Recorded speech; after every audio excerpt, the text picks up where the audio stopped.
I was born in the United States, but I lived in Hong Kong for many years.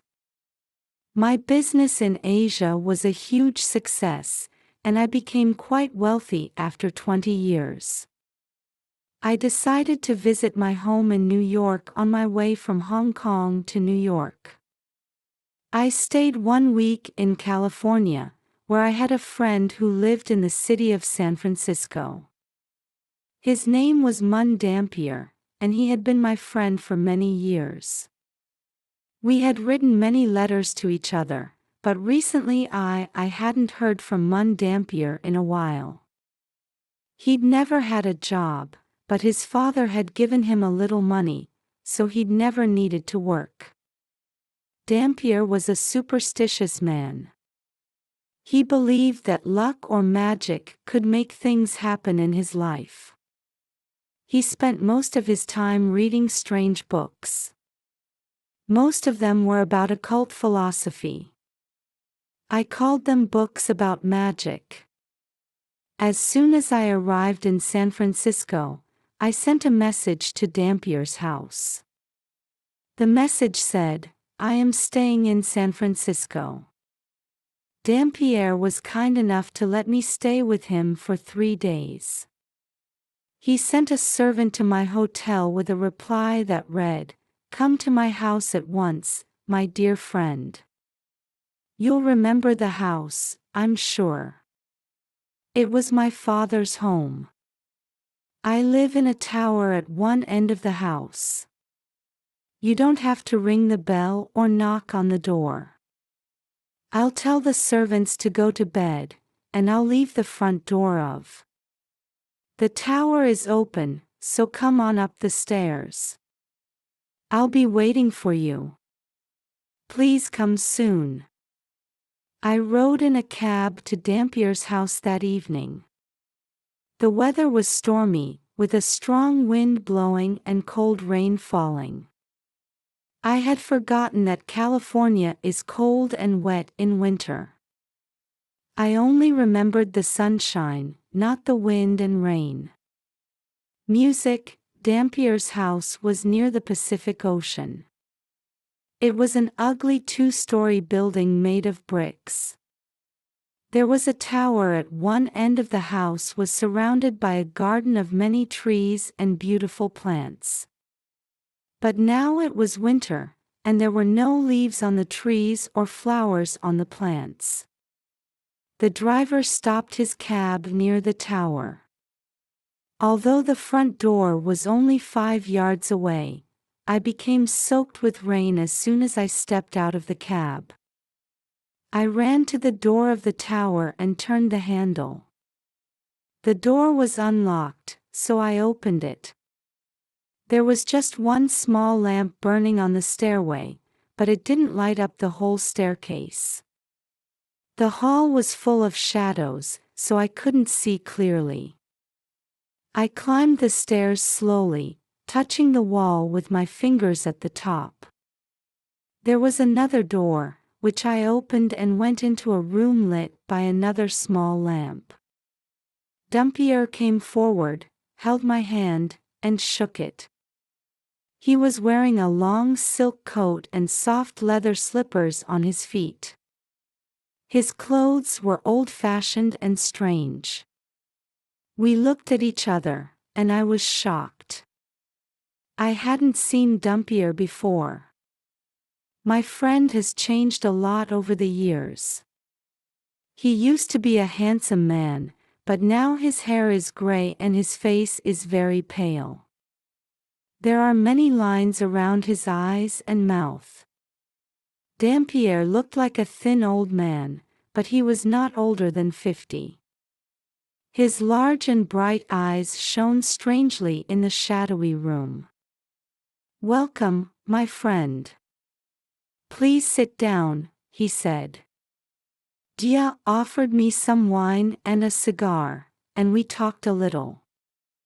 I'm afraid that our conversation was not. It was so lovely to see you again after all this time. I know it can be a little tricky catching up with friends after a long absence. I could tell you were feeling a little down, my friend. I tried to make a joke, saying, your Latin hasn't improved. You just smiled and said, my Latin is as good as it's going to get. Then, you got a little serious and said, I'll die very soon. I was so sad to hear that. I didn't know what to say, so I just smoked my cigar and drank my wine. We were both silent for a while. After a few minutes, the wind had stopped blowing.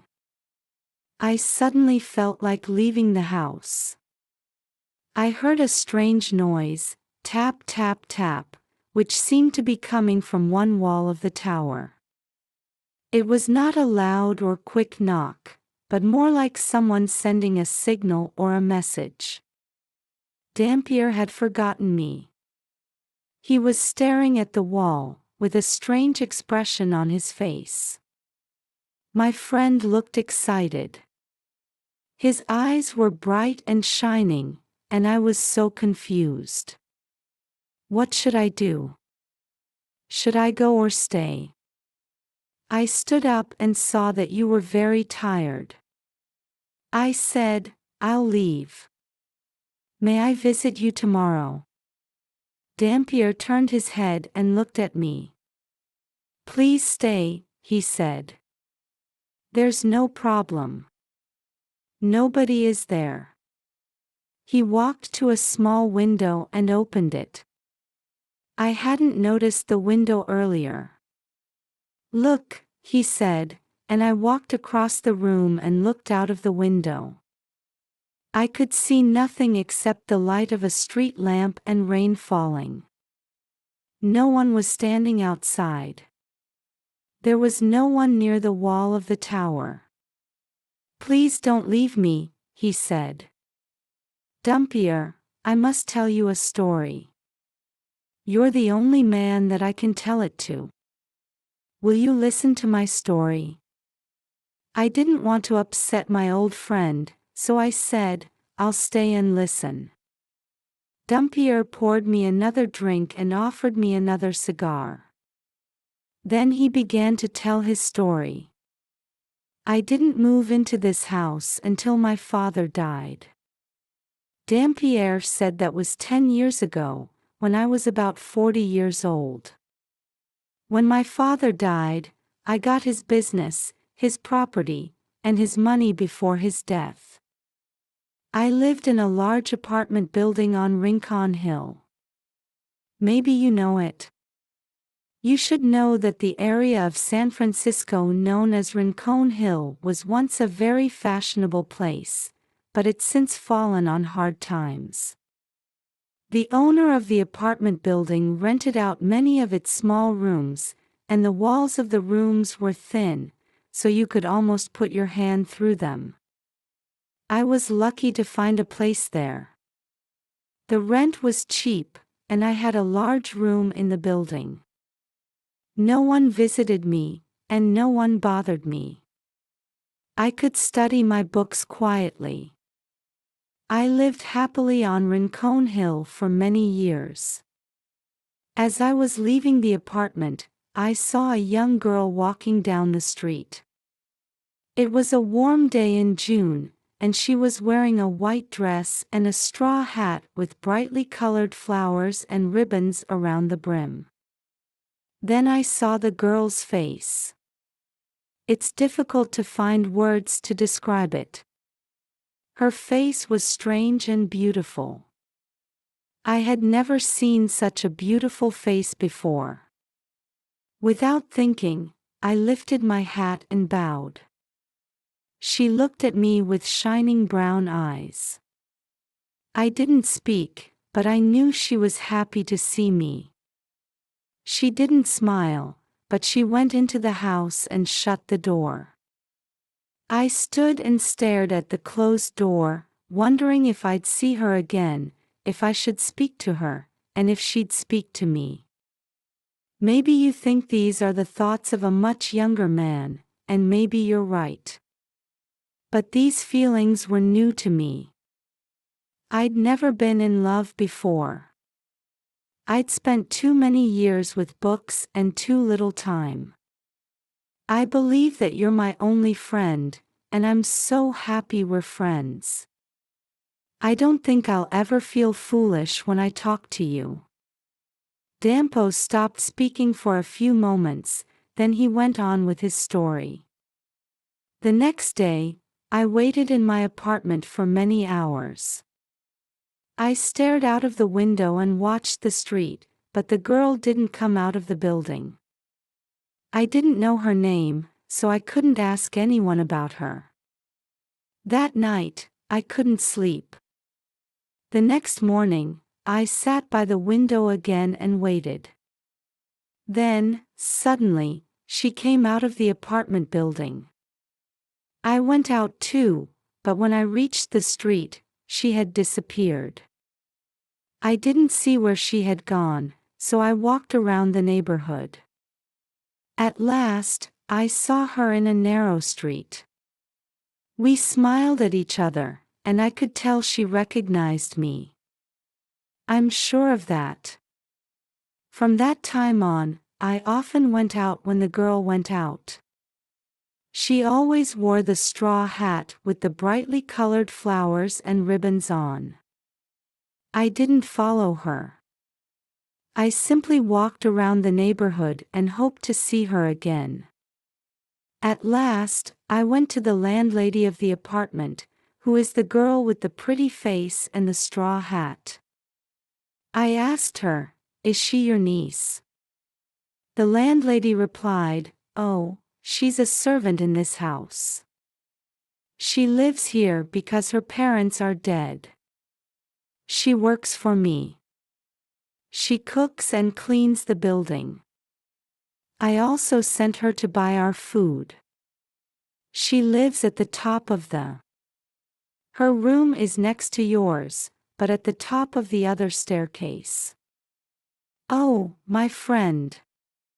I wish that I'd never heard that piece of information Dampier said to me. The girl's room was next to mine. She was on the other side of the thin wall at night. I put my hand on the wall and I thought of her. Was her bed by the wall? Was she sleeping only a few inches from my hand? I couldn't study because of it. My mind was all over the place. I kept thinking about the girl. I couldn't focus on my books about the occult. I'd never wanted to marry. I'd never wanted a wife and children. I was only interested in learning. I could never marry a poor, uneducated servant girl. My father would never have given his permission. All my money came from my father. If he had stopped giving me money, well, that's another story. I asked my friend.